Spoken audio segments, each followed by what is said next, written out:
Chevra, how are you? Today is Erev Shabbos Kodesh, Pashas Terumah. I hope everyone is gesund, stark, und freilich, begashmis und beruchnis. I hope everyone is healthy, strong, and happy physically and spiritually. Today we're in Chodesh Adar, and health and joy come together. As we all know, the month of Adar is Bari Mazlei, that shows how we emphasize joy in the entire month. The whole month represents a very powerful force of transformation, turning darkness into light and sad situations into happy situations, etc. And also the literal translation of Bari Mazli means the mazel of a Yid is strong in this month. But the Rebbe used to quote Bari, Miloshin Gesund, Bari Mazli, the Gesund is top form. Okay, today we're going to speak about a very general concept, which we've discussed many, many times, because that's the whole purpose of life, and that's elevating the physical and making this world a dwelling place for Hashem. But before we begin, we'll start with a pasuk, which later on in today's lesson, we will talk about even more in depth. And that's the pasuk that says, V'ani var v'lei eda, which is translated, I was a boor and did not understand. Like an animal was I with you. This is a pasuk from Tehillim. And the literal translation means that even though I was like an animal with you, nevertheless, Hashem is so kind and generous that He is with us. But the Alter Rebbe, as we will see later on in today's lesson, in chapter 18 of the Tanya, he explains it in a profound way. But before we get to that, in this week's Parsha, we have one of the most famous psukim in the Torah, which is V'osu li mikdosh v'shachanti b'seicham. Make for me a dwelling place, and I will dwell in them. We're talking about the tabernacle, the Mishkan, and as is well known, the Maimer Azal in the words V'osu li mikdosh v'shachanti b'seicham. Make for me a sanctuary, and I will dwell in them. The question is, the sanctuary is a physical object. And then it says, V'shachanti b'soicham, I will dwell in them. So b'soichoi, loy nemar, it should have said b'soichoi in it. We're talking about an object. We say no. It says b'soicham, b'soich kol echad ve'echad mi Yisrael. So it means that Hashem is residing in every single Jew. So the simple meaning is that Hashem's presence in the Mishkan represented how Hashem is with us. As we spoke many times, when the Yidden would bring a carbon, Hashem's presence would come down, the fire from heaven. During all the holidays, there was different services, how we served Hashem in the Mishkan. So therefore, when Hashem is in the Mishkan and the Mikdash, that shows Hashem is with us as the nation. So V'asili Mikdash, V'shachanti b'seicham means make me a sanctuary, and my presence in the sanctuary represents how I am with the nation. But that's one interpretation. But according to Chassidus, more so, the meaning is more on a personal level. And why is this important? Just as a side point, we mentioned this also many times, that one of the great benefits of Torah HaChassidus is that it always interprets the mitzvah on a personal level, i.e., its spiritual significance. And this makes a huge difference. Why? Because without that, as we're going to come soon next week to Pashas HaMolek, Zachar, so the question is, where's the Amalek today? As we spoke many times, what relevance does it have? And the same thing is true. Now we can have Pashas Terumah, Pashas Tetzaveh, Vayakel, Pekudei, which seems to be like a repeat. But in any case, 4 Pashas that are dedicated and focusing and giving great attention to the details of the construction of the Mishkan. Someone could ask, who cares? It's history. It's a story from 3,000 years ago. What relevance does it have today? So therefore we come to the inner dimension of Torah Chassidus that looks at every single thing and says, no, the physical expression might not be today, but its spiritual significance is as strong as ever. And this lends us to a whole new appreciation to the nitzchias, the eternal meaning and significance of the Torah, always, that never changes. So now, let's just talk for a second, like in a way that everyone knows about, what the significance is in the Mishkan. So one example, a famous one that everyone knows is, the Gemara says, Tfilois b'mokoim karbonos tiknu. So that means that today we daven Shachas, Mincha, Ma'ariv, and there's many lessons that we take concerning our prayers that we learned and we knew from the sacrifices that were brought in the Mishkan and the Mikdash. So there you go. From something that happened 3,000 years ago, today, in the year Tavshin Pei Gimel 2023, it makes a difference according to halacha how we're davening. Fine.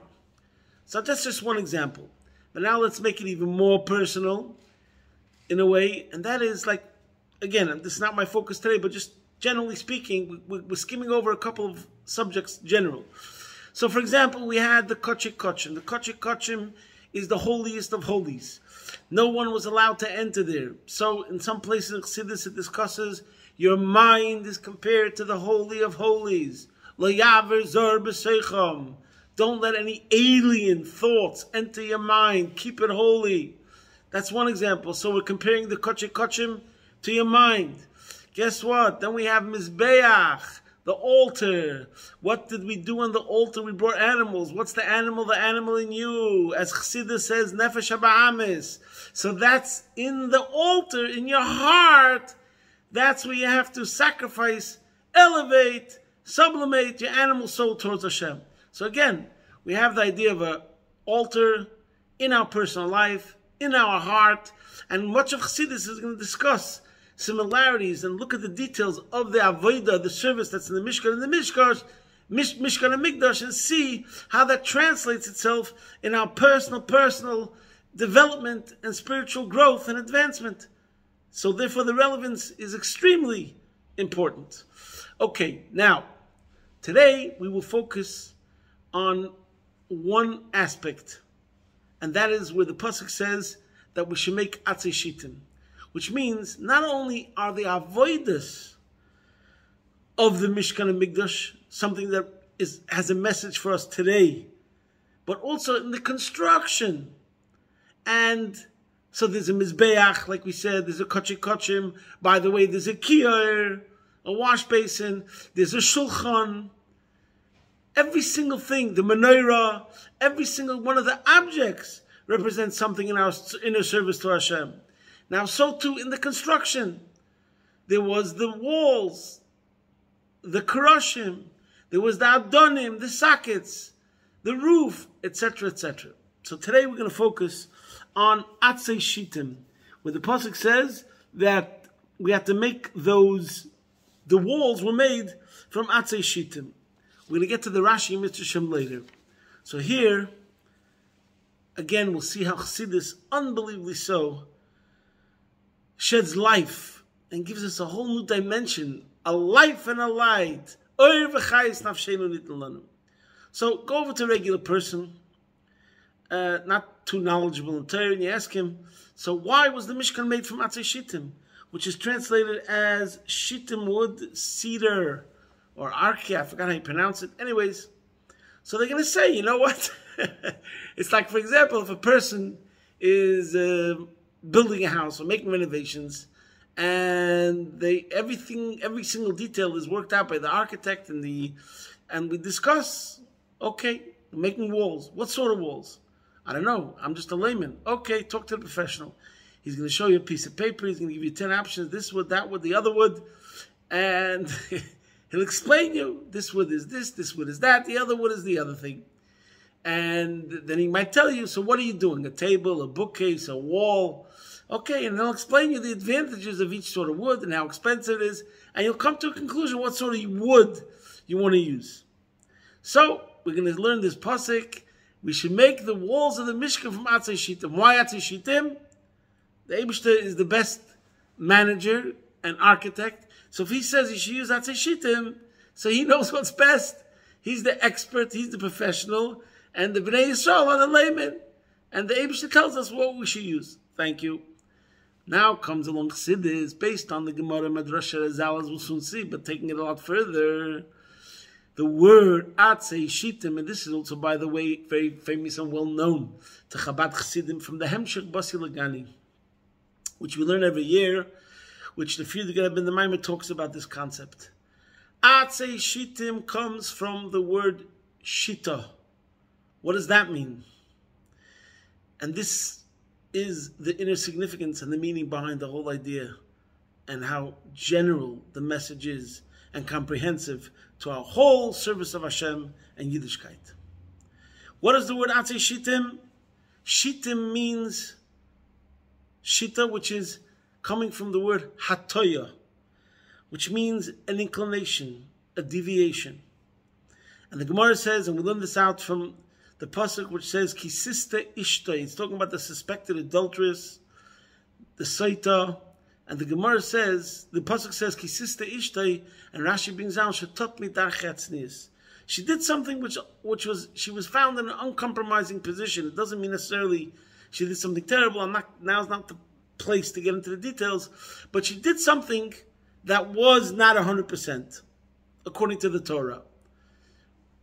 But that wasn't necessarily, that doesn't mean that she did something that went further, but just, it was a slight deviation. And because of that slight deviation, we have to look at what happened next. So to make it simple, it's like you're driving down the highway, and there's a straight and narrow path. Now, you can make a right turn, you can make a left turn. So that's what it means over here. She took a turn. We don't know how far. Sometimes you say it all started with a left turn, and then before you knew it, we were flying over the cliff. Rahman al-Islam. But that's not what we're saying. We're saying we took a turn. We don't know where the turn went yet. Oh. So now, in the pasuk, when it says Kisista Ishtay, Tot Midak Etznis, it's meant in the negative sense. She didn't follow the straight and narrow path. And from here we learn out, Ein Odom Oiver Aveira Elim Kein Nichnas Beiruch Shtus. From the Isha Saita we learn out that a deviation means a foolishness. You know, it's like there's a bottle, and it says danger or warnings. You ignore the label. That's what it means over here. So, Ein Odom Oiver Aveira. A person doesn't commit a sin. Elim Kein Nichnas Beiruch Shtus. A spirit of folly, foolishness entered the person. He knew it's the wrong thing. He was told it's a danger zone, and still he did that. As the saying goes, why did you do that in the first place? You should have known what's going to happen. That's what it means. Ein Odom Oiver Aveira, Elim Kein Nichnas Beiruch Shtus. Comes along Chassidus and says, just like when we speak about making a right turn or a left turn, there's a good turn and there's a bad turn. There's a bad turn and there's a good turn. Like, if we say you made a left turn, that would be bad news. But if you made a right turn, that would be good news. What does it mean to make a right turn? That means there's the limited way of serving God. That's the straight and narrow path, so to speak. But then there's a level where you go into the super highway, into infinity. You transcend your limitations. You transcend your logic. And that's what means shtus digdusha. And that's what the Friedrich Rebbe talks about in Chassidus. And they bring a phenomenal story. That's the basis for this. And that's the story in the Gemara in Ksubis, Daf Yud Zayin. And it says the famous story of Reb Shmuel bar Reb Yitzchak, who used to dance in front of a chassan and kala. And when it came to this wedding, he would go all out. So much so, he would juggle hadassim, 3 branches. And Reb Zera saw the way Reb Shmuel bar Reb Yitzchak was conducting himself. Like, just imagine somebody dancing, doing somersaults, and acting like, you know, for lack of a better word, we'll say like a party animal. Chas v'shalom, I don't mean it in a bad way. But in the context of what we're talking about, you'll soon see what I mean. So Reb Zera turned to Reb Shmuel bar Reb Yitzchak and said, "Come machzav lan Saba. You're embarrassing us." And Rashi says, "Shemazalvu b'kavod tamidei chachamim." It's unbecoming for a great scholar of your stature to conduct themselves in such a way. It's more like the simpletons dance wildly. But for a scholar and a Jewish spiritual leader and giant, it's unbecoming to conduct themselves in such a manner. Anyways, it says that Reb Shmuel bar Yitzchak passed away. Kinoch nafshei afsik amuda denahira beinoi l'kul alma. The Gemara says a phenomenal statement. When he passed away, at his resting place, there was some sort of shining light that emanated from his burial spot. And Reb Zayda said about it, it was because he conducted himself in such a way that he merited such a great revelation of godliness and a special residing of divinity only connected to him. And Rashi says what it means, that was Mesnai Kishoita, that he conducted himself as a fool. So we see this concept of foolishness going beyond the norm. Let's call it the new normal, in a better way. And this is why, we have good crazy and bad crazy. There's bad crazy, that's when you do a sin. There's good crazy, when you transcend your limitations. You shed your inhibitions, whatever it is. You go broad in serving Hashem. So now the question is, why? Why is it so important to do that, and to so much so, as the Gemara says, that this was his distinguished, outstanding quality that made him different than all the others, that he was Misnai Kishoita, and we're using such a term that could be interpreted in a negative way, but we know over here that it means in a positive way. So the question is, what's so great about it? Why? So to understand it, I want to read to you a section in Tanya that I mentioned before from chapter 18, where the Alter Rebbe says the following. He talks about Hashem, and he says, Hashem is l'mayla min ha'seichel v'adas, v'les machshavat yisvei klal, no thoughts can grasp him. And he says, Hakol kipsim etzli yisborich, we're all considered like fools in relation to Hashem's infinity. And pesi yamen l'chol dovar, a fool believes everything. So the Alter Rebbe is talking over here about Jewish faith. And he calls the Jew, starting from Moshe Rabbeinu, that we are called the fools. And what does it mean over here? Not as something negative, not as something that shows on a weakness, but on a strength. I can't get into the whole story right now, but Jewish faith is not foolishness connected to ignorance. It's foolishness that transcends limitations, that transcends logic. And that's what Alter Rebbe says in chapter 18. Do yourself a favor. If you have a Tanya, look at it after this lesson. And then he says, Kidichsiv, Vani barvale eda, vehemus. I was like a boor that had no knowledge, and I was like an animal with you. Vani tomedimach, and I'm constantly with you. And here the Alter Rebbe says these phenomenal words. Kloimar, shebezesh ani bar ubehemus, ani tomedimach.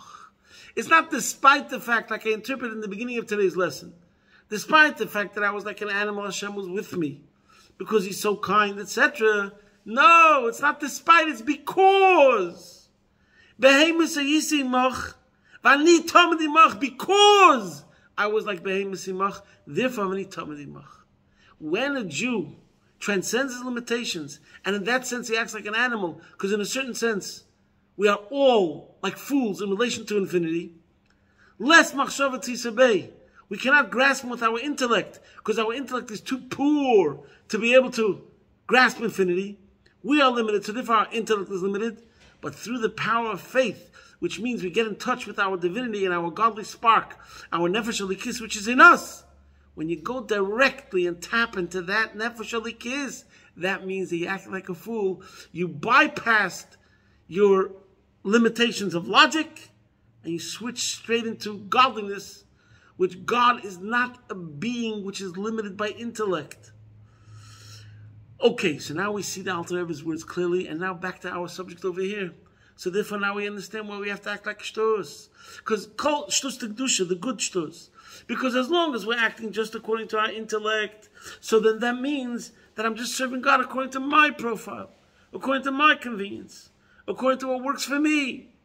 But only when I really act in a way that it's with emunah, faith, and shtus t'kedusha, where I go outside of my limitations, then I really know that my nefesh alikis, my pure divinity, has been activated, and I'm tapping into my true infinity, which has nothing to do with intellect, which is godliness, godliness itself. And what is godliness itself? I get in touch with my godliness itself through faith. And I try to tap into my godly soul. And that's what it means, good craziness. Now, to connect it in particular to the story of the Atzei Shittim, so let's go back for a second. Now we understand the beauty of the message. What does it mean that you should make the walls out of Atzei Shittim? This is what the mitzvah represents. This is what the idea is. My friend, Hashem is turning to us and telling us, take your mishegassen, the craziness of the world,